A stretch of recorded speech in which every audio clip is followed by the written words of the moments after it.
बहिनी शूर्पणखा रावण के धरनी दोष कहे मैं दारुण जस भइनी दोष कहे मैं दारुण जस भइनी दोष कहे मैं दारुण जस भइनी दोष कहे मैं दारुण जस भइनी। मानसकार कहते हैं ये शूर्पणखा रावण की बहन है।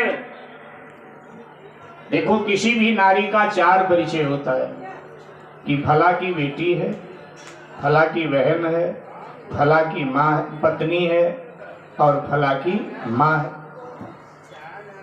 अब तुलसीदास जी ने बड़ा विचित्र परिचय दिया, ना पिता का परिचय दिया ना पति का परिचय दिया।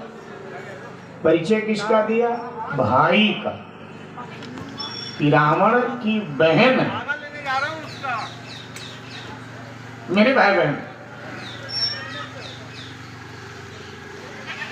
शूर्पणखा विश्रवा की बेटी है, रावण की बहन है, विद्युत जीवा की पत्नी है।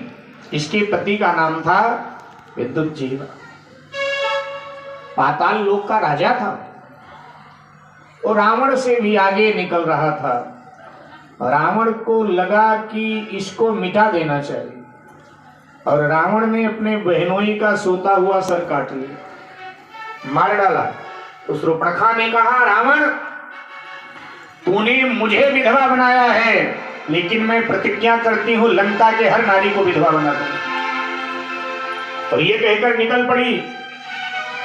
बोली जब वो समय आ जाएगा, ऐसा कोई वीर पुरुष टकरा जाएगा मुझे, तो ही मैं तुझे अपना मुंह दिखाऊंगी, वरना मैं तुझे अपना मुंह नहीं दिखाऊंगी। शूर्पणखा निकल पड़ी ढूंढने कि ऐसा कोई वीर योद्धा मिले जो रावण का सकूल विनाश कर। मेरे भाई बहन, तो ये विद्युत जीवा की पत्नी है, विश्रवा की बेटी, रावण की बहन, विद्युत जीवा की पत्नी। अच्छा, ये मम्मी किन किन की? शूर्पणखा। तो महात्मा लोग बताते हैं कि शूर्पणखा के 4 बेटे। कौन कौन?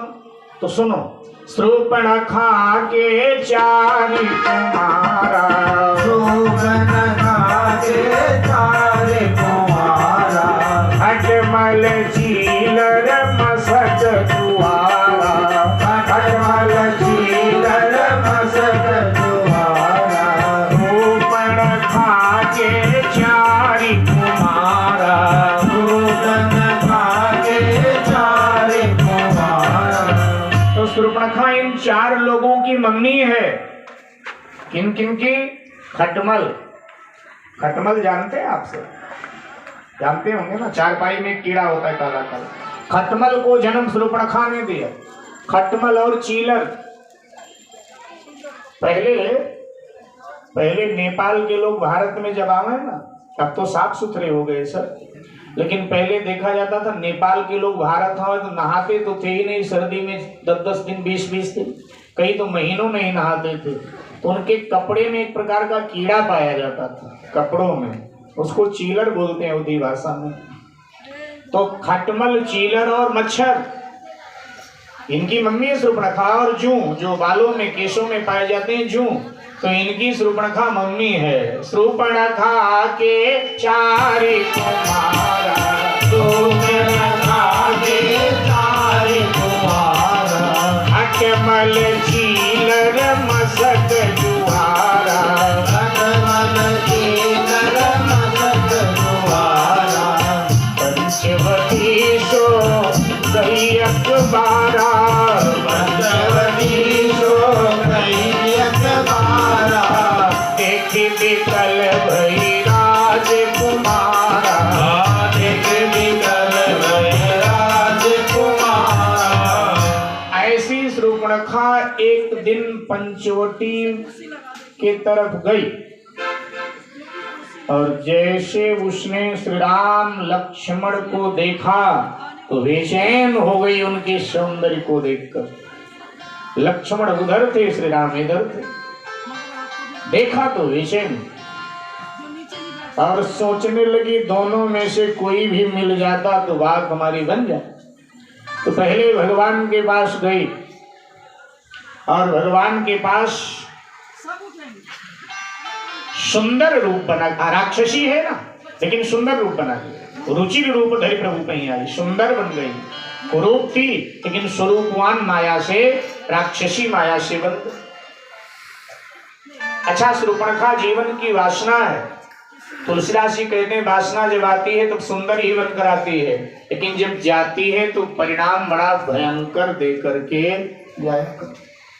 मानस में शूर्पणखा को और भागवत में पूतना को आचार्यों ने वासना कहा है। पूतना भी जब आई भागवत में तो सुंदर बनकर आई, और जब गई तब परिणाम भयानक देकर गई। और शूर्पणखा भी सुंदर बनकर आई है, अभी देखेंगे जब जाएगी तो भयानक परिणाम देकर जाए। तो एकदम चमाचम बन करके आ गए। बाल सफेद थे शूर्पणखा के, लेकिन न जाने किस ब्यूटी पार्लर में गई और एकदम काले करा के चमाचम आ गई और आकर के भगवान के सामने खड़ी हुई और कहने लगी,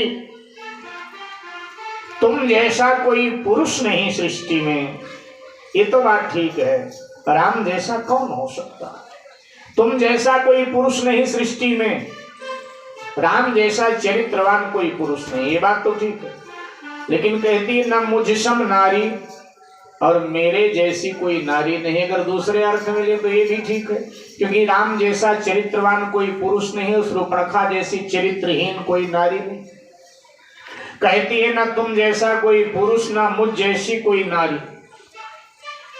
जन्म से अब तक मैं कुंवारी हूं, क्योंकि मेरे अनुरूप कोई वर मिला ही नहीं, और जब मिला नहीं तो मैंने फिर विवाह किया नहीं। लेकिन आज मेरा दिल तुम पर आ गया, मन माना। आज तुम्हें देखकर मेरा मन मान गया, इसलिए मुझसे विवाह कर। भगवान श्री राम ने सीता जी की ओर देखा और मेरे भाई बहन सीता जी की ओर देख करके कहा कि अहै कुमार मोर लघु भ्राता, जैसे तू कुंवारी है ना ऐसे ही मेरा छोटा भाई कुंवारा है। अब कई लोग कहते हैं वो तो ईश्वर है और असत्य बोल रहे हैं। असत्य कहाँ बोल रहे हैं? राम जी को मालूम है ये विधवा है, लेकिन कह रही है मैं कुंवारी हूं। तो शायद लंका में ऐसा ही बोला जाता हो कि भाई पति साथ में हो तो पत्नी कहे मैं विवाहित, और पति साथ में ना हो तो पत्नी कहे मैं अब कुंवारी हूं। तो भगवान श्री राम ने कहा जैसे तू कुंवारी है ना, क्योंकि तेरा पति तेरे साथ नहीं, तू कुंवारी है, तो ऐसे मेरे भाई की पत्नी भी उसके साथ नहीं, वो भी तेरे जैसे कुंवारा है। तो उधर गई लक्ष्मण जी के पास। तो जैसे लक्ष्मण जी के पास गई तो लक्ष्मण की पैनी नजर ने पहचान लिया। मानसकार कहते हैं गई लक्ष्मण रिपु भगनी जानी। ओ, ये तो शायद रावण की बहन है, वेश बदल के आई। नजर बड़ी पैनी है लक्ष्मण, पहचान ले। लक्ष्मण जी को देखा तो और राजी हुई कि वो तो थोड़ा सांवला है, लेकिन ये तो एकदम गोरा गोरा चमाचम है, और उसके साथ पत्नी भी है, और ये तो अकेला है। तो लक्ष्मण जी से मुस्कुरा करके कटाक्ष चलाती हुई बोली कि तुम मुझसे विवाह कर लो। लक्ष्मण जी ने भगवान की ओर देखा और कहा सुंदरी सुन मैं उन कर दासा, पराधीन नहीं तोर सुपासा। सुंदरी, जिन्होंने तुम्हें मेरे पास भेजा है मैं उनका दास हूं, और दास से अगर विवाह करेगी तो तुझे दासी बनना पड़ेगा, और दासी तू बनेगी नहीं, इसलिए उन्हीं के पास जा। तो कहने लगी जी वो तो विवाहित है। तो लक्ष्मण जी ने कहा हमारे पिताजी ने 3 विवाह किया था, और भैया अगर 2 विवाह कर लेंगे तो चलेगा, क्योंकि हमारे कुलगुरु वशिष्ठ जी हैं, और 3 विवाह का आदेश तो रघुवंशियों के लिए उन्होंने दे रखा है, इसलिए उन्हीं के पास जा। अब शूर्पणखा फिर आई भगवान के पास कि जी वो तो मना कर रहा है, तो भगवान ने कहा छोटा है ना मुझसे, कई बार छोटे के मन में होता तो है कि विवाह कर लूं, लेकिन बड़े के चक्कर में थोड़ा लज्जा के मारे, शर्म के मारे मना कर देता है। तो कहा कि तू दोबारा जा, थोड़ा दबाव बनाएगी ना तो तेरी बात मान जाएगा।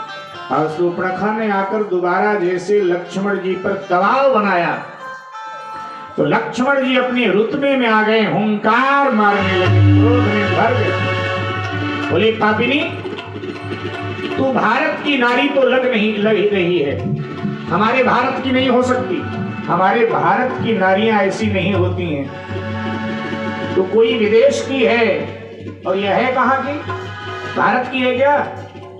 तो प्रखा कहां की है? हाँ हाँ क्या कह रहे? लंका की है, विदेश की है, भारत की नहीं है। लक्ष्मण जी ने कहा तू भारत की नहीं है, भारत की नारी ऐसी नहीं होती है, तू कहीं विदेश की है। मूर्खा, अगर तू विधवा है तो अपने पति की वैरागन बनकर भगवान का भजन कर, और अगर विधवा नहीं है, सचमुच में कुंवारी है, तो अपने अभिभावक से बोल कि घर भर देखकर तेरा विवाह कर दें। निर्लज्ज, तुझे लज्जा नहीं आती? स्वयं विवाह का प्रस्ताव लेकर कभी इधर कभी उधर घूमे, हट जा मेरे आंखों के सामने से। और जैसे लक्ष्मण जी ने फटकार लगाया, तुरूप भयंकर प्रकटत भई, अपने राक्षसी वेश में आ गई। अच्छा, खाने किसे दौड़ी? अगर खाना था तो लक्ष्मण को खाना चाहिए, क्योंकि लक्ष्मण जी ने फटकार लगाई। और लक्ष्मण को नहीं तो राम को खाना चाहिए, क्योंकि राम जी ने चक्कर कटवाया इधर से उधर। लेकिन खाने किसे दौड़ी? माता जी को, जिनकी कोई गलती नहीं, जो चुपचाप शूर्पणखा का ये व्यवहार देख करके एकदम किशोरी जी हैरान की ऐसी भी स्त्रियां दुनिया में होती हैं क्या? वो तो हैरान हो गई कि हो क्या रहा। किशोरी जी को खाने दौड़ी, और जैसे किशोरी जी को खाने दौड़ी, किशोरी जी एकदम चीख पड़ी, और जैसे किशोरी जी चीखी एकदम, लक्ष्मण जी को लगा ये चल क्या रहा है। लक्ष्मण जी ने भगवान की ओर इशारा से पूछा, ये क्या है महाराज, समझ में नहीं आ रही बात, ये हो क्या रहा है? भगवान श्री राम ने इशारा कर दिया, और जैसे इशारा किया लक्ष्मण ने इशारा समझ लिया, और लक्ष्मण ने अति लाघव सो नाग कान बिनके, हर पाके कर रावण कहा मनो चुनौती। लक्ष्मण जी ने इशारा पाते ही कृपाण खींच लिया म्यान से, और शूर्पणखा का नाक कान काट लिया। कई लोग कहते हैं मृत्यु दंड देना चाहिए, नाक कान क्यों काटा? लक्ष्मण जी यहाँ चिकित्सक की भूमिका में हैं।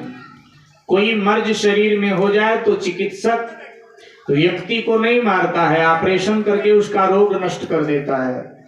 तो वासना का केंद्र है नाक और कान, इसलिए लक्ष्मण जी ने वासना के केंद्र को मिटा दिया, वासना के केंद्र को समाप्त कर दिया। शूर्पणखा को नहीं मिटाया, बल्कि उसकी वासना को मिटा दिया, नाक कान काट दिया। अभिप्राय यही है ना, जब कुकर्म करोगे तो नाक कान तो कटेगा, तो नाक कान काट दिया, बिना नाक कान के हो गई। भागी भागी जाकर के खरदूषण को बताया। खरदूषण 14,000 सेना लेकर के पंचवटी पर आक्रमण कर देते। भगवान श्री राम ने देखा राक्षसों की सेना आ रही है। भगवान श्री राम ने लक्ष्मण से कहा, लक्ष्मण, सीता युद्ध का दर्शन नहीं कर पाएगी, डर जाएगी, इसको लेकर के तू गुफा में जा, मैं इन राक्षसों को निपटाए देता हूँ। लक्ष्मण जी ने कहा, सरकार ऐसा करो, आप ही माता जी को लेके गुफा में चले जाओ, ये मौका मुझे दे दो, बड़े दिन हुए मेरे हाथ नहीं साफ हुए, थोड़ा हाथ साफ हो जाएंगे। भगवान ने कहा नहीं तू जा, और जब भगवान ने दोबारा कहा तो जगदम्बा सीता जी को लेकर लक्ष्मण जी गुफा में चले गए, और भगवान श्री राम ने धनुष की टंकार किया। राक्षसों ने चारों ओर से अकेले देख करके भगवान को घेर लिया। देवता अंतरिक्ष में युद्ध दर्शन कर रहे हैं और सब कह रहे हैं अब क्या होगा, अब क्या होगा। भगवान शंकर ने कहा मूर्खों, तुम्हें भगवान की महिमा नहीं पता जो बिना मतलब की चिल्ला रहे हो अब क्या होगा, अब क्या होगा। होगा क्या, भगवान युद्ध जीतेंगे, खड़े होकर दर्शन करो। ये भगवान लीला कर रहे हैं। 14,000 राक्षस मारो पकड़ो मारो पकड़ो करने लगे। भगवान श्री राम ने एक बाण छोड़ा, 14,000 सहित खरदूषण जल करके राख हो गए। और जैसे शूर्पणखा ने ये जाना तो भागी भागी रावण के दरबार में आ गई। मदिरा पी करके रावण सिंहासन पर बैठा था, अप्सराएं नर्तन कर रही थी। शूर्पणखा जैसे प्रवेश करती है, रावण ने इशारा किया, नाच रंग बंद हो गया। रावण ने शूर्पणखा की ओर देखा और पूछा, अरे बहन क्या हुआ तुझे, ये कहां नाक कटवा के आ गई।